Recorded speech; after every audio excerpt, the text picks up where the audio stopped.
O Itaú divulgou o resultado do primeiro trimestre de 2023 em linha com o esperado, inclusive as reações do mercado estão sendo neutras, porém o resultado foi bom. Vamos entender o que aconteceu com o Itaú. Então a gente vê o lucro do Itaú subindo 10% em relação ao trimestre anterior e subindo 14,6% em relação ao ano passado. A gente vai ver detalhes, mas antes dando uma olhadinha aqui numa visão geral, a gente vê o produto bancário caindo um pouquinho em relação ao trimestre anterior e subindo 13,4% em relação ao ano passado.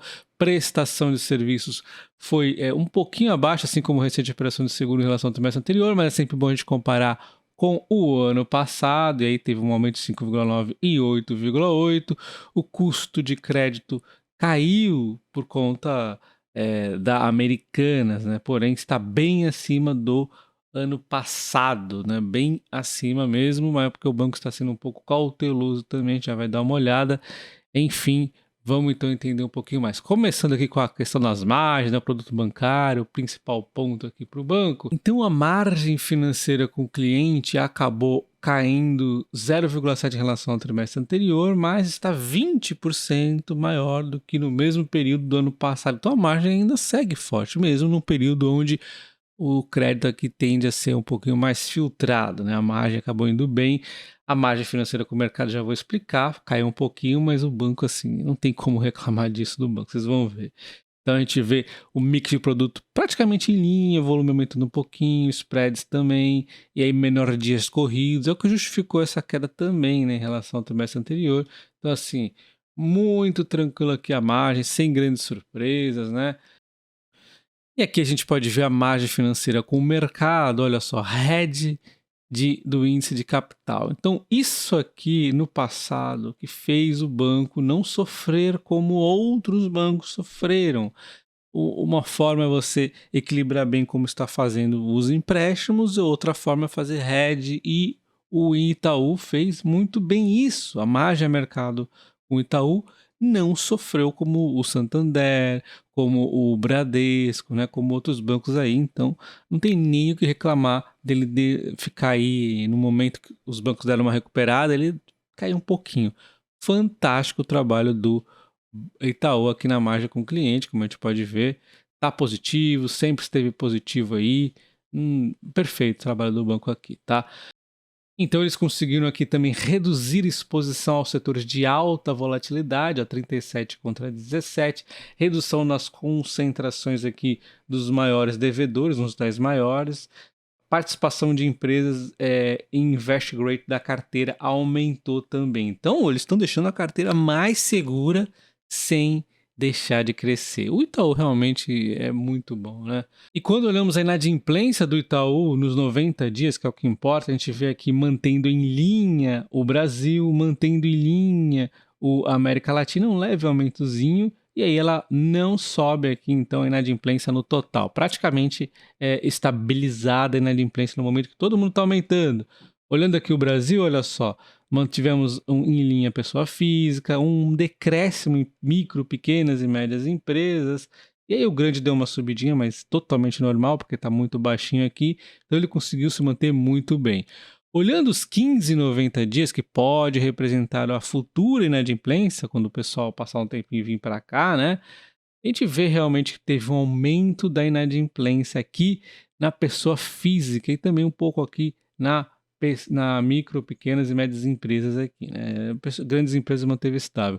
Só que isso aqui o banco justifica também para a gente, ele já explicou que isso aqui é mais a questão do período, tá? Então, neste período aqui, a sazonalidade é típica desse período, então deve aí se contornar normal, tá? Então podemos ver a carteira em atraso do Itaú se mantendo aqui até um pouquinho abaixo em relação ao ano passado aqui no Brasil, mas se mantendo em linha aí de modo geral. Então muito bem aqui o Itaú na questão da inadimplência, das margens também. O crédito é renegociado constantemente para evitar também maiores inadimplências, até teve uma aumentadinha aqui nesse trimestre, ele consegue ir muito bem levando essa situação da inadimplência, levando a situação da margem da Selic, que aumentou e tudo mais. Muito bem feito o trabalho no Itaú. Então a gente vê que o custo do crédito realmente deu uma aumentadinha, né, de 3 para 3,2, sem considerar Americanas, né?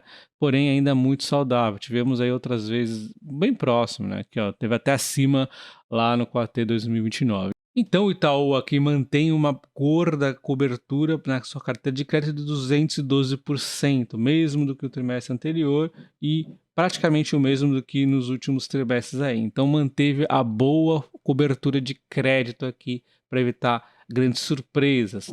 A despesa não decorrente de juros atinge 39,8 no trimestre, a menor da série histórica do banco. Ele vem evoluindo aqui nesse ponto. Nós tivemos um aumento da despesa pessoal em relação ao trimestre do ano passado por conta do reajuste salarial e tudo mais, né? Que temos costumeiramente, enquanto aqui em relação ao trimestre anterior tivemos uma redução que também é normal quando a gente compara trimestre a trimestre. Porém, outras despesas aqui foram melhorando ao longo do tempo. A empresa também investe bastante em tecnologia, ela sempre mostra isso. Colaboradores teve uma aumentadinha aqui, está em linha com alguns trimestres, outros estão um pouquinho acima, mas está normal, está estável o número de colaboradores. A gente vê a variação das despesas não decorrentes de juros, observe que ela vem investindo em tecnologia, oscila em um trimestre para outro, mas sempre investindo aqui em tecnologia e negócios, que isso aqui faz reduzir os custos também, né, além de dar uma oportunidade futura. No core dela, ela teve um aumento aqui de 0,9%, dando uma olhada aqui então nos caixas eletrônicos, tende aqui a seguir reduzindo, né? Vem reduzindo aqui, enquanto as agências e postos de atendimentos, ela deu uma melhorada aqui nas agências digitais, tá? Enquanto as agências físicas continuam diminuindo. Então, um bom plano de redução de custos também do Itaú, focando aqui na tecnologia, focando nas agências digitais, né? Então, está indo muito bem também nas despesas. Quando observamos o guidance dela, a gente tem que comparar com o primeiro trimestre, então ela ficou bem dentro aqui, né? Outros trimestres ela pode não ter essa evolução toda, mas acredito que ela vá cumprir o guidance.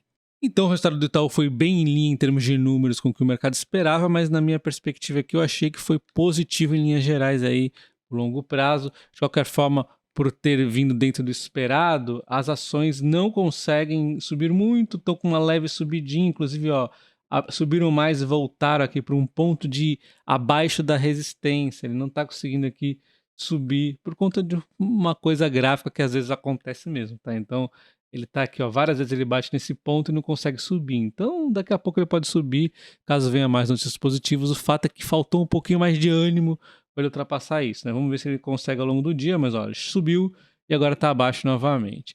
A Itaúsa também similar, ó, tá batendo exatamente num ponto ali de resistência. Eu não estou nem dizendo que isso aqui deveria ou não acontecer, só que às vezes acontece no mercado, várias vezes a Itaúsa bate aqui e tem dificuldadezinha para passar. Se fosse um resultado um pouco mais surpreendente, talvez superasse. Mas lembrando que eu achei o resultado bom, tá? É que em termos de números, o mercado às vezes olha muito os números ali, né? Então, o Itaú aqui, quando a gente compara Itube 3 e Itube 4, claramente o Itube 3 está valendo mais a pena aqui em termos de números, né? Tá com um dividendo melhor, um PVP, um PL melhor também. A Itaúsa fica bem em linha aqui em termos de dividendo, ó, com o Itaú, mas está melhor aqui em PL e PVP, e a minha perspectiva é que em breve a Itaúsa vá novamente voltar a superar os dividendos do Itaú. Então é questão de tempo aí, quase todo ano aí ela fecha com dividendo acima do Itaú, né? Não se esqueça de se inscrever no canal, deixa nos comentários o que você achou do resultado do Itaú e me desculpe essa obra aqui que estão batucando um monte, mesmo com os filtros de ruído, ainda tá passando alguma coisa e eu tô ficando aqui maluco fazendo vídeo com esse batuque atrás de mim, tá? Um abraço, até o próximo vídeo, valeu!